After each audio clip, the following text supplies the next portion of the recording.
এখন আমরা বিদ্যুৎ বিলের হিসাব দেখি। তো এখানে একটা কথা আমি লিখে রাখছি, বিদ্যুৎ বিল হিসাব করতে হলে শক্তির একককে অবশ্যই কিলোওয়াট আওয়ারে বা ইউনিটে নিতে হবে। কারণ আমাদের বাসা বাড়িতে যে বিদ্যুৎ বিলটা আসে ওটা ইউনিটেই আসে, 1 ইউনিট মানে আমরা জানি কিলোওয়াট আওয়ার।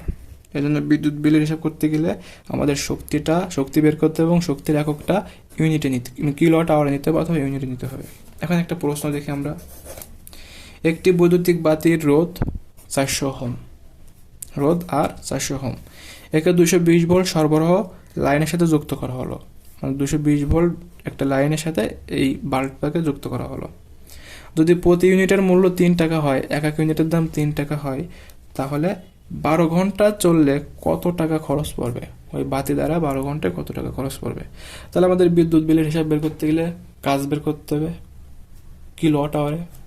তাহলে আমাদের কাজ বের করতে গেলে কাজ সমান সমান পি ইন্টু টি, ডাব্লু সমান সমান পি ইন্টু টি।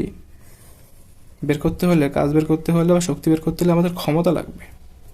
তাহলে এখানে আমাদের দেওয়া আছে কি, আর রোধের পরিমাণ, ভি ভোল্টেজের পরিমাণ দেওয়া আছে।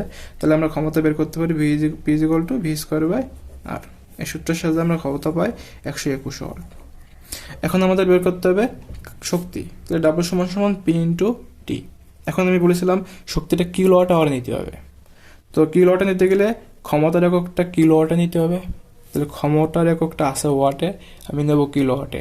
তাহলে আমি এটাকে 1000 দ্বারা ভাগ করব, এটা তাহলে কিলোওয়াটে আসলো। আর সময়টা নিতে হবে ঘন্টায়। এখন সময়টা কিসে আছে?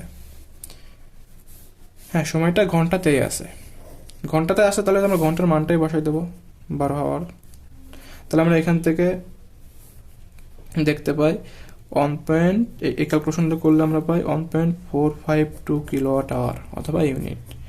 তাহলে 12 ঘন্টা ধরে যদি বাতিটা জ্বলে তাহলে আছে আমরা এখানে 12 ঘন্টায় এত পরিমাণ ইউনিট আসে। তাহলে আমাদের এখানে 1 ইউনিটের দাম বলা আছে। তাহলে দেখুন আমি হিসাব করতে পারবো কিরকম করে। 1 ইউনিটের দাম যদি 3 টাকা হয়, অতএব এত ইউনিটের দাম কত? এত ইন্টু 3, তাহলে 4.36 টাকা আসে।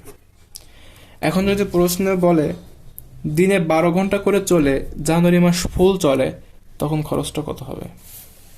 তাহলে আমরা জানি একদিনে 12 ঘন্টা চললে 4.36 পরিমাণ টাকা খরচ হয়। কিন্তু যদি জানুয়ারিতে চলে, তাহলে জানুয়ারিতে কতটা দিন?